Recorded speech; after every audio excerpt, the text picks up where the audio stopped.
Joining me now to dive into what this means for already tense relations between the United States and China is Hal Kempfer, CEO of Global Risk Intelligence and Planning, and Stephen Yates, Senior Fellow at the American First Policy Institute. And Stephen, I'd like to start with you.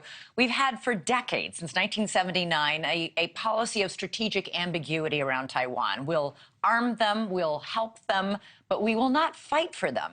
President Biden appeared last night to equivocally state that, no, we will.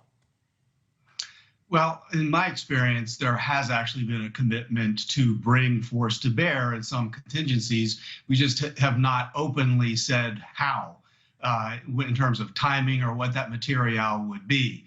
But the ambiguity, I don't think, has served anyone's interests terribly well, except for Beijing's. Beijing has fared very, very well in escalating its military capabilities, and its display of force around Speaker Pelosi's visit to Taiwan was a dramatic challenge to any pretense that ambiguity was the friend of American interests or those of our allies in Asia.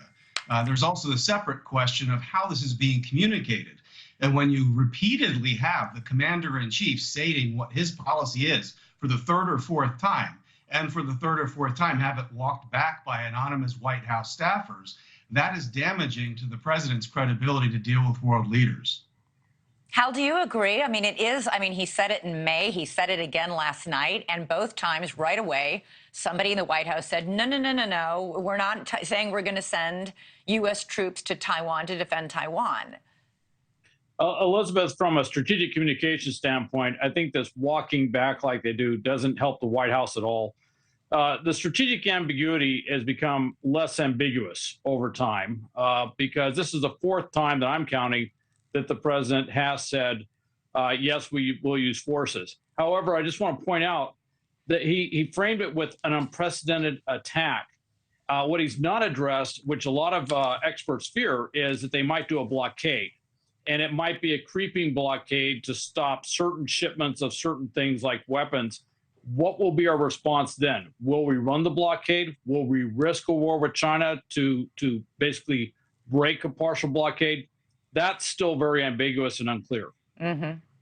Stephen, today China put out in several tweets, a spokesman for the Chinese government warned that this will severely jeopardize U.S.-Chinese relations and peace and stability in the Taiwan Strait. Pretty serious stuff, I think, from China. How are they responding? Well, unfortunately, in terms of their communications and how we try to interpret them, they have threatened dire consequences over issues large and small for so long. It's extremely difficult. Right, like Speaker Pelosi's visit. Right. And so we can't know when they might do something that we consider to be irrational and unjustified. So we have to be prepared for that. At the same time, they have had their diplomats saying very aggressive things to their U.S. counterparts for some time. I think the most bluster-filled exchange was in Anchorage, Alaska, when the new administration came in and the National Security Advisor and the Secretary of State were on the receiving end of something I've never heard in a diplomatic exchange in 30 years. And so they've been aggressive with their rhetoric.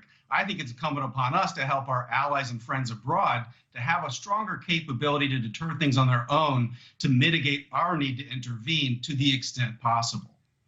So you think we should just abandon any pretense of, sending U.S. troops to Taiwan should it be necessary, should China launch an attack? Well, I'm against ambiguity about where the American interests are. There's a whole set of different questions about would troops go to Taiwan. America's military force at this stage of development is far more awesome from a distance than it is trying to occupy parts of Taiwan and defend it. And there's a huge amount of options the United States, Japan, and others have to try to push back against Beijing without actually sending troops to Taiwan. So I just think that we need to be clear. The smart world we live on, with entire dependence on semiconductors from Taiwan, we don't have a lot of good options to just let this go. Right, Hal, I was just about to ask you that very question. I mean, the entire world relies. There are only two factories in the world that make these very sophisticated semiconductor chips. One of them is in Taiwan, the other in South Korea. we rely on that factory for every single thing we use in our life, from our phones to our dishwasher to our car. I mean, our microwave, everything.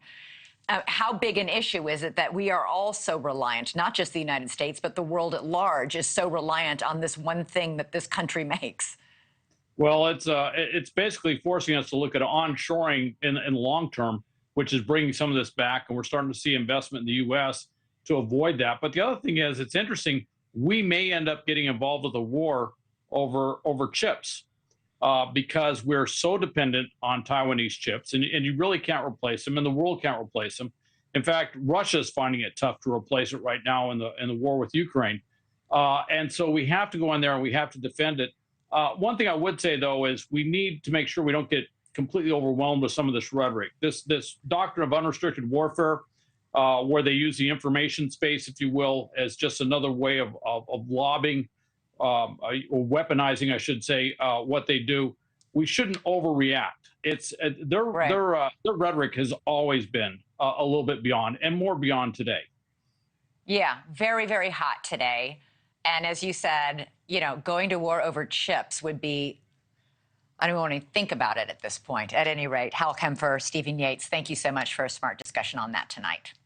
Thank you for watching. Go to newsnationnow.com to find News Nation on your television provider. And don't forget to click the red subscribe button below to get more of News Nation's fact-driven, unbiased coverage.